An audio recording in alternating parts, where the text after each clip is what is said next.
ممكن يكلمنا برضو ان احنا يعني ممكن ان احنا بحيل كده في الاكل، اننا اوريدي المايندفول ايتنج، ان انا انوع بين انواع الحاجات اللي باكلها بحيث الاكل يقعد فتره طويله في المعده. يا ريت دكتور احمد يكلمنا عن النقطه دي والمايندفول ايتنج بالذات. هو المايندفول ايتنج طبعا من التكنيكس اللي المفروض بنحاول يعني نتعلمها، لان احنا للاسف بنتربى على تربيه غلط. ان انت كلنا بنتربى ان انت لو ما خلصتش الطبق بتاعك الاكل ده هيجري وراك يوم من الايام. فطبعا احنا مش عارف الاكل ده لو جري وراك هيعمل فينا ايه، يعني شويه البسله دول ولا شويه الرز دول هيعملوا فينا ايه. فبالتالي احنا من واحنا صغيرين انت عندك تارجت معين ان انا اخلص الطبق اللي قدامي عشان ما حدش يعاقبني او ما يجريش ورايا يوم من الايام. طب ايه تاني؟ ان انت يعني معظم الاكل بتاعك بيبقى قدام التلفزيون، فانت قدام التلفزيون انت مش مركز، انت مغيب خلاص، انت لغيت مخك. فبالتالي انت عندك طبق مش هتوعى او مش هتدري ايه اللي بيحصل غير لما الطبق ده يخلص، فتحس ان ده خلص. تمام.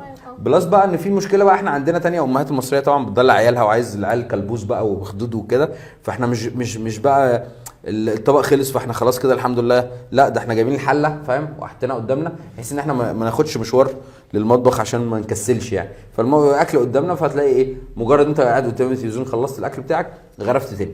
فدي كلها عادات غلط انت بتبدا انت عايز تتغلب عليها. هتغلب عليها ازاي؟ بالمايندفول ايتنج بقى.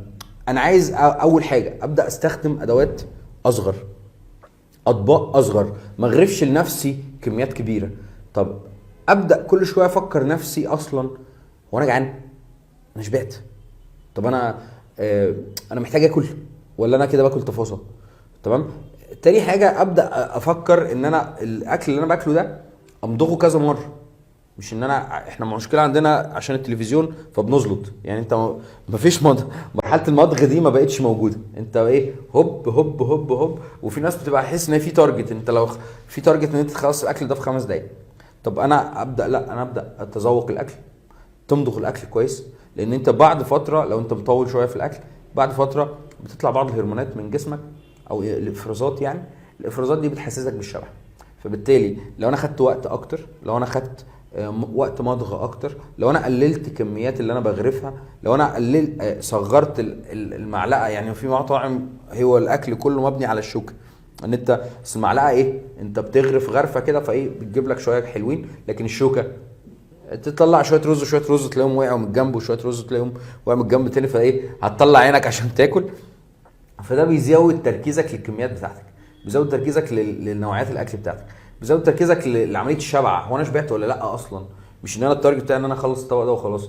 فبالتالي دي بعض التكنيكس اللي انت ممكن تستخدمها بشكل بسيط جدا، مش محتاج يعني موضوع كبير قوي. انت حاجات تكنيكس بسيطه جدا. هو موضوع الهيلث كوتشنج او الجزء النفسي اللي مؤثر على الاكل حاجات بسيطه جدا تطبيقيه، عشان بعض الناس بتحس ان الحاجات دي يا عم انت بتقول لي علم نفس، ده موضوع كبير ده.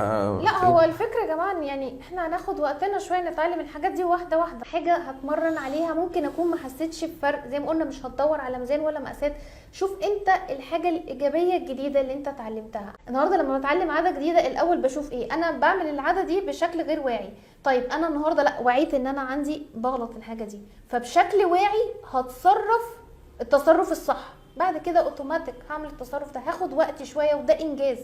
يعني ده انجاز سجله لنفسك كده. حتى لو انا النهارده اتعلمت حاجه جديده انجاز. لو عملت دايت بغض النظر عن الميزان، انت النهارده مثلا ما عدتش بالجوع زي الاول، كل ده سجلها انجازات عشان تقدر ان انت تكمل.